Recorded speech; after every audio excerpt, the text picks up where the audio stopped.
Hello दोस्तों, आपका इस आईएएस सर्वोदय में स्वागत है। आज 3 अप्रैल है आपका। अब क्या है आज आपका? 3 अप्रैल है ये आपका है।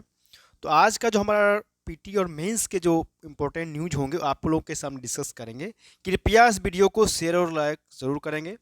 और इसमें आपको बहुत अच्छे से पॉइंट्स हैं आगे, मानहानि क्या है, मानहानि का कैसे क्या उपयोग किया जा रहा है अभी चीज़, उसके बारे में भी डिस्कस बहुत बेहतरीन डिस्कस किया जाएगा, जो कि आपको पीटी और मेंस के हिसाब से बहुत ही इंपॉर्टेंट टॉपिक है, ये अभी चल रहा है चीज़ें। तो इसके बारे में और भी बहुत सारे टॉपिक्स हैं जो आप लोगों के सामने डिस्कस किया जाएगा। कृपया आप इस वीडियो को शेयर और सब्सक्राइब जरूर करें। जो भी अगर अभी तक हमारे चैनल को शेयर और सब्सक्राइब नहीं किए, कृपया शेयर और सब्सक्राइब जरूर करें। वीडियो अच्छा लगे तो बाकी आप शेयर करने का प्रयास करें, और बाकी वीडियो को शुरू से लास्ट तक जरूर देखें। इसमें बहुत ही अच्छे आपके पीटी के और मेंस के ओरिएंटेड बहुत ही अच्छे अच्छे न्यूज़ हैं, आपको नोट्स बनाने की ज़रूरत है। ठीक है, चलिए तो हम लोग आगे स्टार्ट करते हैं जी ये टॉपिक को।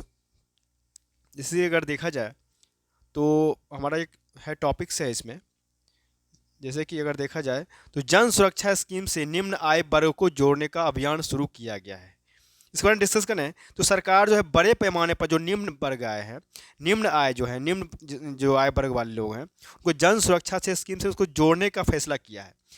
मतलब इसमें होगा क्या, तो इसके तहत क्या होगा कि इसके तहत आपको देश के सभी जो जिले हैं, जिलों में ग्राम पंचायत स्तर पर आगामी जो है सो 30 जून तक बैंक और स्थानीय प्रशासन विशेष अभियान चलाएगा, जिसमें हर गांव के योग्य व्यक्ति को प्रधानमंत्री जीवन ज्योति बीमा योजना जो PMJJBY, और आगे बात करेंगे प्रधानमंत्री जीवन सुरक्षा योजना PMJSY को जोड़ा जा सके। इन दोनों जो योजना जो है, इन दोनों योजना के तहत नाम मात्र के भुगतान का पर बीमा लाभ मिलता है। ठीक है, नाम मात्र का मिलता है। आगे अगर बात करें तो वित्त मंत्रालय ने सभी जिलों में पंचायत स्तर पर PMJJBY और PMJSY को लेकर विशेष अभियान चलाने का निर्देश बैंकों को दिया है। इसका काम जिम्मेदारी जो है ये बैंकों को दिया गया है, और वित्त मंत्रालय ने वित्तीय सेवा विभाग के मुताबिक ये विशेष अभियान जो है 1 अप्रैल से लेकर 30 जून तक चलेगा। सभी राज्यों के मुख्य सचिव, सभी सरकारी बैंक के MD और CEO को इस अभियान में सहयोग देने का भी सलाह दिया गया है। अगर इसमें बात करें तो 1212.76 12.76 करोड़ हो गई है 31 मार्च तक PMJJBY से जोड़ने वालों की संख्या, और 11,522 करोड़ क्लेम का भुगतान किया गया है। 5.76 लाख लोगों को पिछले साल अप्रैल तक मिला है। 28.37 करोड़ लाख लोग जो है जुड़ चुके हैं पिछले साल अप्रैल तक PMJSY योजना से। 1930 करोड़ रुपए का भुगतान किया जा चुका है 97,227 क्लेम की एवज में। अगर बात करें हम तो 436 रुपये का प्रीमियम मिलता है, 2 लाख रुपये का जीवन बीमा। मतलब PMJJBY योजना के तहत सालाना मात्र 36 रुपये के प्रीमियम पर 2 लाख रुपये का जीवन बीमा मिलता है। योजना के तहत बैंक खाता खोलने वाला 18 से 50 साल का कोई भी व्यक्ति इस बीमा को ले सकता है, और हर साल इस बीमा कवर का नवीनीकरण का होता है। और वैसे ही साल में सिर्फ 20 रुपये के भुगतान पर 2 लाख रुपये का दुर्घटना बीमा मिलता है।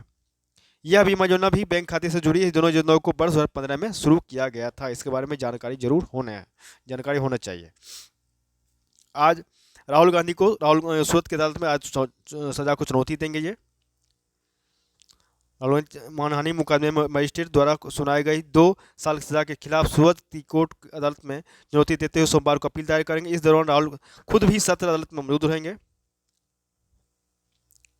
अगर देखा जाए इसमें क्या हुआ था तो सूरत के मुख्य न्यायाधीश मजिस्ट्रेट HH वर्मा की अदालत में 23 मार्च को राहुल गांधी को मोदी उपनाम को लेकर कर्नाटक को कोलार में 2019 में की गई टिप्पणी के खिलाफ दायर मानहानि के मुकदमे में दोषी ठहराते हुए 2 वर्ष की सजा सुनाई थी। चलिए आगे देखिए। आगे की अगर बात करें तो भारत से दोस्ती के लिए जनरल बाजवा ने मुझ पर बनाया था दबाव, ये इमरान खान का कहना है। पाकिस्तान के जो प्रधानमंत्री हैं, पाकिस्तान के जो प्रधानमंत्री हैं, अपदस्थ प्रधानमंत्री इसको कहते हैं, इमरान खान ने कहा है कि तत्कालीन सेना प्रमुख जनरल के जावेद बाजवा ने उन पर भारत के साथ मैत्रीपूर्ण संबंध विकसित करने का दबाव बनाया था। उन्होंने ये खास एक न्यूज़ चैनल पर बातचीत के दौरान कहा है। उन्होंने कहा कि हमारे रिश्ते खराब होने के कारणों में से एक था। उन्होंने कहा कि जनरल बाजवा ने पाकिस्तान के साथ जो किया हुआ दुश्मन भी नहीं कर सका, बाजवा को जवाबदेह ठहराया जाना चाहिए। उन्होंने ये भी कहा कि मतलब भारत जो है लगातार कहता रहा है कोई इस्लामाबाद के साथ सामान्य पड़ोसी जैसा संबंध चाहता है, लेकिन इसके लिए जो है पाकिस्तान को आतंकवाद को समर्थन देना बंद करना होगा। और चुनाव के बाद उन्होंने कहा कि अगर 90 दिनों में चुनाव नहीं हुए तो पाकिस्तान में संविधान नहीं बचेगा। ठीक है, ये उनका कहना था कल। आइए बात करें तो नेपाल के पीएम जो है भारत की यात्रा पे दौरान हो सकता है विद्युत इलेक्ट्रिक समझौता हो सकता है। मतलब प्रधानमंत्री पुष्पकमल दहल प्रचंड जो है नई दिल्ली की यात्रा के दौरान अपनी अधिशेष बिजली बेचने के लिए भारत के साथ 25 वर्षीय समझौते पर हस्ताक्षर करना चाहता है। प्रचंड की यात्रा जो है आधिकारिक तिथि की घोषणा नहीं हुई अभी, लेकिन समाचार पत्र के ये मामले से ये न्यूज आई है। कहा जा रहा है कि ऊर्जा मंत्रालय जो है, ऊर्जा मंत्रालय के एक अधिकारी ने कहा कि हम भारतीय पक्ष के लिए 25 वर्षीय समझौते पर प्रस्ताव को तैयार रहे हैं, पर बहुत कुछ इस पर बात पर निर्भर करता है कि भारतीय पक्ष हमारे प्रस्ताव को एजेंडे में शामिल करने पर सहमत होता है या नहीं। क्या भारत की 15 प्राचीन कलाकृतियां वापस लौटाएगा अमेरिका। मतलब अमेरिका मेट्रोपोलिटन म्यूजियम 15 प्राचीन कलाकृतियों को भारत सरकार को वापस करेगा। म्यूजियम की ओर से घोषणा किया गया है कि उनके संज्ञान में ये तस्करी कर अमेरिका लाई गई है। इनमें से पहली शताब्दी ईसा पूर्व में 11वीं शताब्दी तक की कलाकृतियां शामिल हैं। इसमें टेराकोटा, तांबा और पत्थर से निर्मित कलाकृतियां हैं। इसको जो है सो भारत सरकार को ये लौटाएगा। आगे जो न्यूज है कि भारत में दहशतगर्दी के लिए धन जुटाने को गुलाम कश्मीर में सम्मेलन 30 को होने वाला है। मतलब जम्मू कश्मीर में आतंकी गतिविधियों, ये आपको इंटरनेशनल सिक्योरिटी का ये टॉपिक है, पेपर 3 में है कि आतंकी गतिविधियों के लिए धन जुटाने के मकसद से कट्टरपंथी इस्लामिक संगठन तहरीक ए ख़त्म ये नौवा 30 अप्रैल को गुलाम जम्मू कश्मीर में झेलम घाटी के हटियन वाला कॉलेज में मैदान में सम्मेलन आयोजित करेगा। इसमें बताया गया है कि गुलाम जम्मू कश्मीर के युवाओं में जिहाद की भावना पैदा कर कट्टरपंथी संगठनों ने पाकिस्तान द्वारा जो प्रायोजित विभिन्न जिहादी संगठनों की भर्ती के लिए तैयार कर रहा है। डॉक्टर मिर्जा ने यह भी कहा है कि पाकिस्तान जम्मू कश्मीर में आतंकी गतिविधियों में अंजाम देने के लिए वहां फिर से घुसपैठ शुरू करने पर काम कर रहा है। इस पर भी ध्यान देने की जरूरत है, इसलिए ये चर्चा में है। आगे अगर बात करें, आपको आगे का जो न्यूज है हमारा, तो जो भी न्यूज हमारे इंपॉर्टेंस होते हैं मैं उसी को आपको सामने डिस्कस करते हैं, जो कि ऐसे क्वेश्चन आने की संभावना रहती है या हमें जानकारी होना जरूरी है। देखिए, पश्चिमी देश सोचते हैं कि अन्य देशों पर बोलने का उन्हें ईश्वर प्रदत्त करे अधिकार। मतलब विदेश मंत्री जो जयशंकर ने कहा कि अन्य देशों के मामलों में टिप्पणी करने की पश्चिमी देशों की आदत की निंदा की है। कहा कि पश्चिमी देश ये सोचते हैं उन्हें किसी भी देश के आंतरिक मामलों में बोलने का ईश्वर प्रदत्त अधिकार है। मतलब जयशंकर जो उनका कहना है कि उन्होंने हाल ही में कांग्रेस नेता राहुल गांधी को संसद में योग्य घोषित किए जाने पर अमेरिका और जर्मनी की टिप्पणियों पर कहा है। उन्होंने जयशंकर ने खालिस्तान समर्थकों को कड़ा संदेश देते हुए ये भी कहा कि भारत तिरंगा का अपमान बर्दाश्त नहीं करेगा। दुनिया में हमारे लिए हर जगह के रास्ते खुले। मतलब विदेश मंत्री ने कहा कि दुनिया में हमारी छवि ऐसी बन रही है कि हमारे लिए हर जगह के रास्ते खुल रहे हैं। बताया कि इस भारत से जुड़े 3.5 करोड़ लोग विभिन्न देशों में कार्य कर रहे हैं या पढ़ाई कर रहे हैं। भारतीयों से किसी को कोई कठिनाई नहीं है, उसका हमें लाभ मिल रहा है। हम हर जगह कार्य कर रहे हैं और वैश्विक अर्थव्यवस्था की स्थिति कमजोर पड़ रही है, तब भारत की स्थिति 7% की दर से वृद्धि कर रही है। इसी से पूरी दुनिया को भारत का लोहा मान रही है। भारत ने पर्यटन के विकास की समग्र नीति तैयार किया है। मतलब केंद्रीय पर्यटन मंत्रालय ने भारत में पर्यटन के विकास के लिए समग्र पर्यटन नीति तैयार कर लिया। अब हमारा पर्यटन मानचित्र ऐसा होगा कि जिसमें देश के समस्त पर्यटन स्थल एक दूसरे से जुड़े रहेंगे और जहां निजता के साथ साथ व्यापकता भी समाहित होगी। और नई पर्यटन नीति से पर्यटन विकास की परिस्थितियों में सुधार कर रही है, उद्योगों का समर्थन कर रही है और 2047 तक भारत को 1 ट्रिलियन अमेरिकी डॉलर की पर्यटन अर्थव्यवस्था बनाने का लक्ष्य है। पर्यटन के नए आईने में सिलीगुड़ी वो दार्जिलिंग समेत पूरे उत्तर बंगाल में आप भी जहां भी जाएंगे वहां एक अलग ही दुनिया का दीदार होगा। ये बातें पर्यटन मंत्रालय ने कहा है। देखिए, ये भी आपका इंपॉर्टेंट टॉपिक है। अमिताभ कांत का कहना है कि विकसित दुनिया धीमी होगी, बढ़ते बाजार आगे बढ़ेंगे। मतलब विभिन्न चुनौतियों होने के बावजूद सामना कर रहे दुनिया को फिर से परिभाषित करने और आकार देने में भारत अपने G20 की अध्यक्षता के दौरान एक प्रमुख भूमिका निभाएगा। तो G20 में भारत के शेरपा अमिताभ कांत ने रविवार की बातें कहा। उन्होंने कहा कि आने वाले समय में विकसित दुनिया धीमी होगी और बढ़ते हुए बाजार आगे बढ़ेंगे। ऐसे में संसाधन को पूर्व से बाद वाले की ओर प्रवाह करना चाहिए ताकि उभरती बाजारों में सुधार हो। G20 का वैश्विक GDP में 85% और वैश्विक व्यापार में 75% योगदान है। दुनिया की 2/3 आबादी G20 देशों में रहती है। ये चीज़ें कहा गए। अमिताभ कांत ने कहा कि वैश्विक चुनौतियों से विकास को प्रभावित करने वाली मंदी आ रही है। 75 देश वैश्विक कर्ज में डूब गए हैं। 75 देश वैश्विक कर्ज में डूब गए हैं और लाखों लोग बेरोजगार हो गए हैं। लाखों लोग गरीबी रेखा से नीचे पहुंच गए हैं। उन्हें यह भी कहा है कि इन चुनौतियों से निपटने के लिए G20 की ओर से कार्रवाई की आवश्यकता है। प्रोजेक्ट टाइगर एलिफेंट के फंड का बिल है, मतलब भारत में प्रमुख वन्य जीवों बाघ और हाथी के संरक्षण के फंड का सरकार ने विलय कर दिया है। प्रोजेक्ट टाइगर और प्रोजेक्ट एलिफेंट के लिए राज्यों के से इस वित्तीय वर्ष की शुरुआत में अभियानों के लिए एक साझा सालाना प्लान मांगा है। अब आगे इसमें क्या होगा, तो ये भी बताया कि प्रशासनिक सेटअप यथावत रहेगा। दोनों परियोजनाओं के केवल फंड एक साथ साझा स्रोत के तहत आएगा।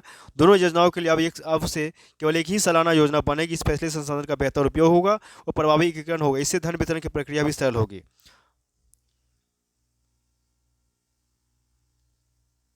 आगे चले हम, तो अर्थव्यवस्था में राष्ट्रीय औसत दर से तेज आगे बढ़ रहा है जम्मू कश्मीर, मतलब जम्मू कश्मीर की जो अर्थव्यवस्था है औसत दर से अधिक तेज गति से आगे बढ़ रही है। जम्मू कश्मीर के वर्ष 22-23 का आर्थिक सर्वेक्षण में ये भी बात सामने आया है कि अर्थव्यवस्था की राष्ट्रीय औसत दर 7% है, जबकि जम्मू कश्मीर 8% की दर से आगे बढ़ रहा है। इस प्रदेश के मुख्य सचिव डॉक्टर अरुण कुमार मेहता ने कहा कि आर्थिक और सांख्यिकी निदेशालय योजना और विकास और निगरानी विभाग द्वारा तैयार दस्तावेज प्रदेश की अर्थव्यवस्था की विस्तृत तस्वीर पैदा करने वाला है। आर्थिक सर्वेक्षण में मौजूदा कीमतों पर जम्मू कश्मीर के सकल घरेलू आय में 15% वृद्धि की उम्मीद लाई गई, जो राष्ट्रीय स्तर के बराबर है। प्रदेश में सेवा क्षेत्र, उद्योगों, कृषि, बागवानी और पर्यटन में अगले 5 वर्षों में केवल सकल घरेलू आय दोगुना होने की संभावना है। राजस्व प्रदेश राजस्व प्रदर्शन टैक्स प्लस नॉन टैक्स गत वित्तीय वर्ष में दोगुना होने की उम्मीद लगाई गई है।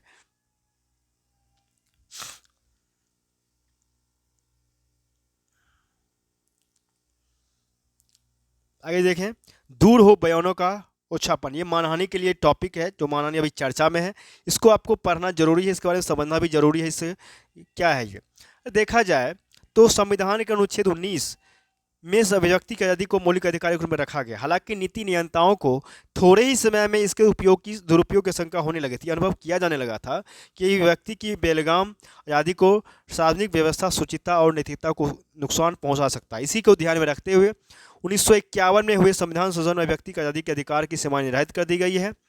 इसमें यह कहा गया है कि सुरक्षा, अदालत की अवमानना और मानहानि आदि जैसे मामलों में सरकार व्यक्ति की आज़ादी के प्रावधान का की कुछ सीमित कर सकती है। वैसे तो संसद के भीतर नेताओं को कुछ भी बोलने का अधिकार है, लेकिन वहाँ भी स्पीकर को यह अधिकार है कि किसी असंसदीय शब्द को सदन की कार्रवाई से बाहर कर दे। इसके लिए असंसदीय शब्दों की पूरी सूची है, जिसमें समय समय पर नए शब्द जुड़ते रहते हैं।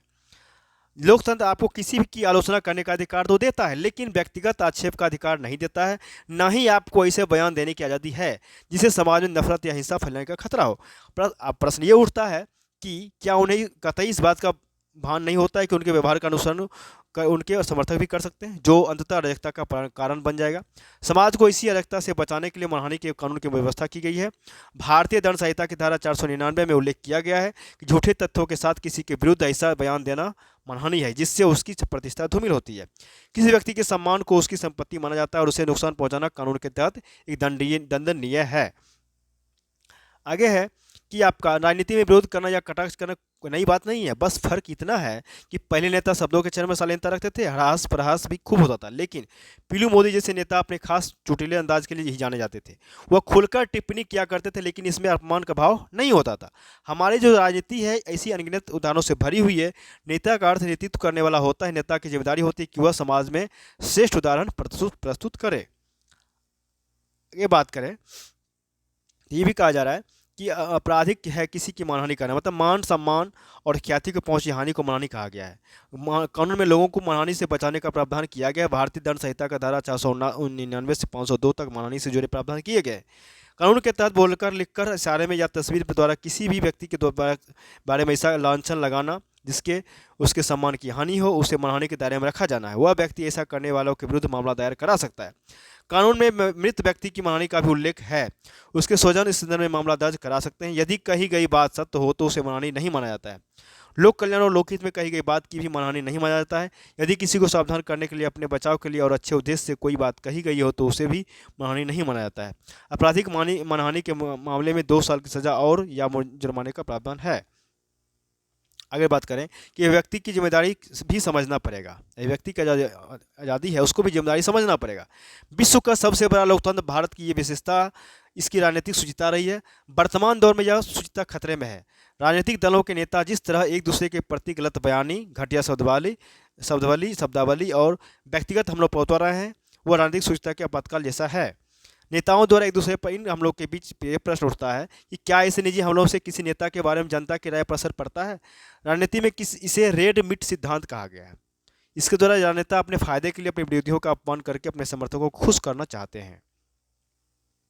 राहुल गांधी के मामले में हाल में आए सूरत कोर्ट के फैसले ने इस विषय को और उभार दे दिया। राहुल को 2 साल की सजा मिलने और संसद सदस्यता समाप्त होने के बाद कांग्रेस ने इस मसले को अभिव्यक्ति की आज़ादी से ही जोड़ने का प्रयास किया। हमें यह समझना होगा कि वैचारिक और राजनीतिक लड़ाई एक अलग बात है, लेकिन अब व्यक्तिगत लड़ाई होने लगी है जो लोकतंत्र की स्वच्छ परंपरा के लिए नुकसानदायक है। ऐसा लग रहा है कि पार्टियों को संविधान पर भी भरोसा नहीं रह गया। स्थिति यह है कि वर्तमान समय में कांग्रेस अदालत के फैसले को भी सत्ता का षड्यंत्र मान रही है। इस चक्कर में जनता को भी गुमराह किया जा रहा है और उकसाया भी जा रहा है। किसी भी नेता के विरुद्ध न्यायालय में कोई फैसला आता है तो संबंधित राजनीतिक दल ऐसा ही कहते हैं, जबकि ऐसा करना सीधे सीधे न्यायालय के फैसलों का अपमान ही है। वर्तमान दौर की अगर बात करें तो वर्तमान दौर में भी नेता इस बात को भूल रहे हैं कि उनका नकल बयान कभी भी उन्हें राजनीतिक रूप से लाभ नहीं देते हैं। जनता भी आमतौर पर इस तरह की व्यक्तिगत बयानबाजी को पसंद नहीं करती है। चुनावी नतीजे भी इसकी गवाही देते दिखते हैं। अपमानजनक बयान देकर सस्ती लोकप्रियता हासिल करने का प्रयास लोकतंत्र की गरिमा को कम करता है। नेताओं के इस कृत्य के कारण ही देश का जनमानस उनसे दूर छिटकता जाता है। तो इसको मैंने आप लोगों के सामने डिस्कस किया है। आप समझेंगे यहाँ ऊर्जा की जरूरत, एनर्जी का जो अभी आत्मनिर्भरता के क्षेत्र में दिशा में जो भारत बढ़ रहा है आगे, उसके ऊपर ये बहुत ही बेहतरीन आर्टिकल है। आपको मेंस के भी लिए बहुत ही उपयोग होगा ये। और ख़त्म होगी पेंशन प्रणाली, ये इसमें भी आपको भी पेंशन प्रणाली के लोग बहुत चीज़ चर्चा में है, तो उसके बारे में है ये। और ये AI ये भी आपका साइंस टेक का टॉपिक से है। जब ऊर्जा के बारे में बात करते हैं चीज़ें कि कहा जाए ऐसे समय में जब भारत वैश्विक आर्थिक महाशक्ति बनने के लिए प्रयासरत है, तब इस लक्ष्य की पूर्ति की दिशा में ऊर्जा आत्मनिर्भरता बहुत ही महत्वपूर्ण हो जा रहा है। ऊर्जा जो आत्मनिर्भरता टिकाऊ विकास की एक अहम निर्धारक के रूप में उभर रहा है। अच्छी बात यह है कि भारत ने इसके लिए, अगर देखा जाए, भारत ने इसके लिए आवश्यक प्रयास भी शुरू कर दिया। अक्षय ऊर्जा और परमाणु ऊर्जा के एक साथ ही ऊर्जा सक्षमता पर भी जोर दिया जा रहा है। ऐसा करके क्या होगा कि भारत जो है भू राजनीतिक तनावों और वैश्विक आर्थिक मंदी जैसे बाहरी झटकों से जुड़े जोखिमों को कम कर सकता है। ऊर्जा आत्मनिर्भरता जो है घरेलू उद्योगों के विकास, रोजगार सृजन और तकनीकी नवाचार में भी उत्प्रेरक की भूमिका निभाती है। इससे देश की आर्थिक क्षमताओं एवं सामरिक स्वायत्तता में भी वृद्धि होती है। ऊर्जा क्षेत्र में आत्मनिर्भर बनना न केवल टिकाऊ एवं समावेशी आर्थिक वृद्धि के लिए आवश्यक है, बल्कि अपितु यह भारत को बाहरी झटकों से बचाए रखने के साथ ही मजबूत आर्थिकी की बुनियाद भी रखता है। अपनी ऊर्जा आवश्यकताओं के लिए भारत अभी बड़ी हद तक बाहरी स्रोतों पर निर्भर है। अपनी जरूरत का 90% तेल और 80% कोयला भारत आयात करता है। इस अत्यधिक निर्भरता का समाधान निकाला जाना बहुत महत्वपूर्ण है, क्योंकि आयात से क्या होता है कि आयात जब भी करते हैं तो देश का जो मुद्रा भंडार का दबाव बढ़ता है। और ऐसे में ऊर्जा क्षेत्र में जो आत्मनिर्भरता की दिशा में कदम बढ़ाना जो है तत्काल आवश्यक हो गया है हमारे लिए। और ऊर्जा स्वायत्तता में जो है हमारा व्यापक आर्थिक लाभ भी निहित है। इसमें क्या है कि आपका स्वच्छ ऊर्जा की भूमिका बहुत बढ़ गया है। इसे अपनाने से महंगाई के विरुद्ध भी भारत रक्षा कवच बना सकता है, क्योंकि अच्छे ऊर्जा के स्रोत जो है इलेक्ट्रिक वाहनों में काम आने वाली बैटरियों और हाइड्रोजन इंफ्रास्ट्रक्चर की लागत लगातार घटने पर है। केवल इलेक्ट्रिक परिवहन की दिशा में बढ़कर ही भारत 2047 तक तकरीबन 2.5 ट्रिलियन मतलब 2.5 लाख करोड़ डॉलर तक की बचत में सक्षम हो सकता है। इसको उस टॉपिक को और पढ़ लेंगे, इसमें बहुत सारे पॉइंट मिलेंगे आपको। मेंस के लिए कि बहुत इंपॉर्टेंट टॉपिक था ये।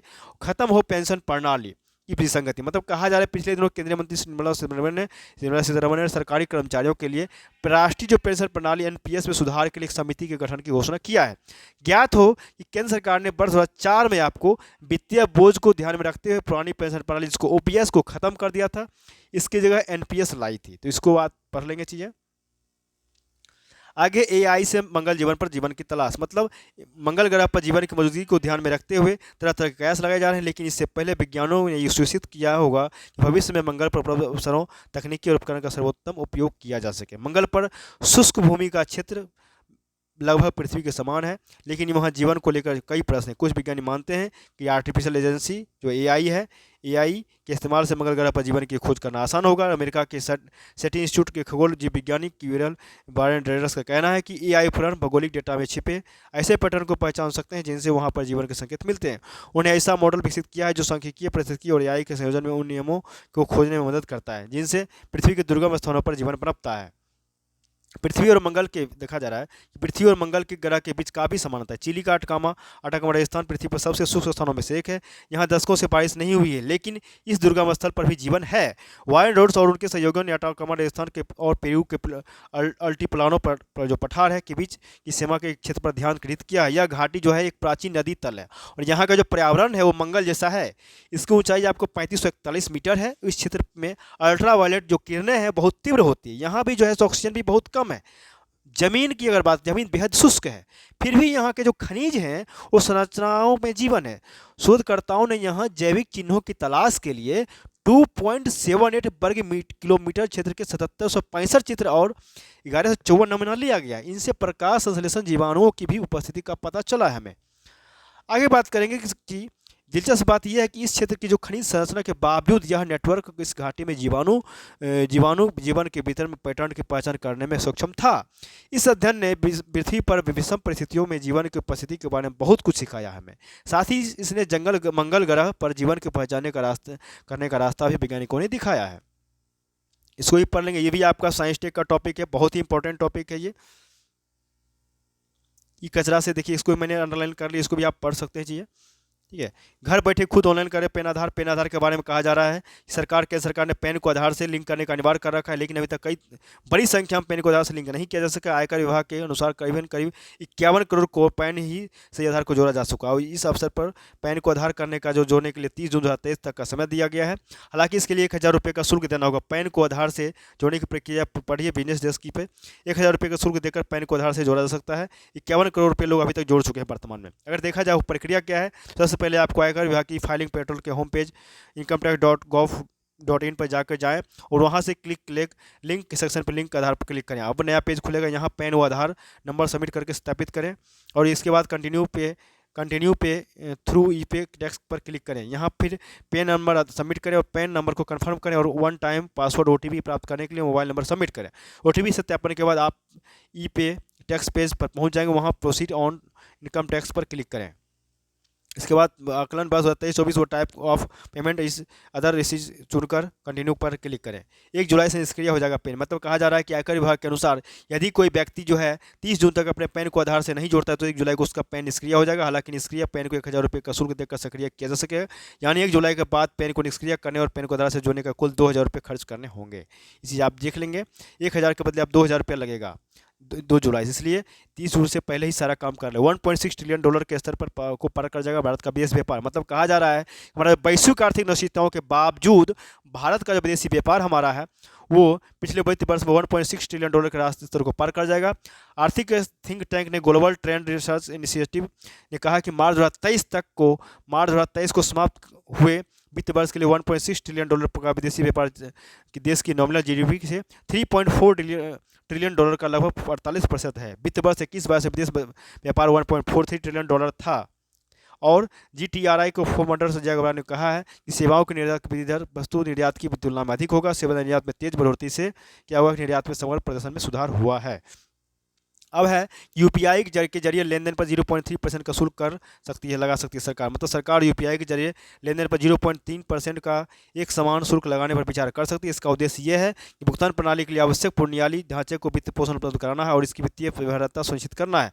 IIT बॉम्बे द्वारा charges for PPI based UPI में पेमेंट्स दी रिसेप्शन शीर्षक से प्रकाशित अध्ययन में कहा गया है 0.3% सुविधा शुल्क से 2023-24 में लगभग 5000 करोड़ रुपये जुटाए जा सकते हैं। मोबाइल वॉलेट के माध्यम से होने वाले भुगतान पर विनिमय शुल्क लगाने के भारतीय राष्ट्रीय भुगतान नियम NPCI के फैसले के प्रभावों का विश्लेषण करने वाले अध्ययन में कहा गया है कि दुकानदारों को मिलने वाले भुगतान पर कोई शुल्क नहीं लगना चाहिए, चाहे वो सीधे UPI के जरिए या प्रीपेड के माध्यम से करें।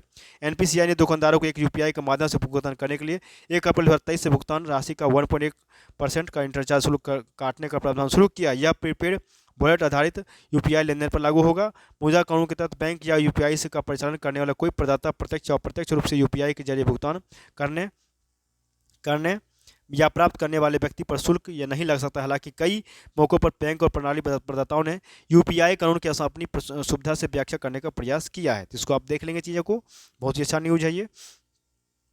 जो चलिए मैंने आप लोगों को आज बहुत ही अच्छे न्यूज़ को डिस्कस किया है। कृपया अच्छा लगे तो आप इसको शेयर और सब्सक्राइब जरूर करेंगे, क्योंकि आप लोग से ये उम्मीद है, आप लोगों से ये उम्मीद है कि आप लोग जरूर शेयर और सब्सक्राइब जरूर करेंगे। इससे क्या होगा, हमें भी मोटिवेशन मिल प्राप्त होगा और जो आगे आने वाले नोटिफिकेशन है वो आपको आसानी से प्राप्त हो सकेगा। और जो भी इस वीडियो को शुरू से लास्ट तक नहीं देखें, कृपया शुरू से लास्ट तक जरूर देखें। ठीक है, चलिए फिर मिलते हैं नेक्स्ट न्यूज़ के लिए। तब तक के लिए बहुत बहुत धन्यवाद।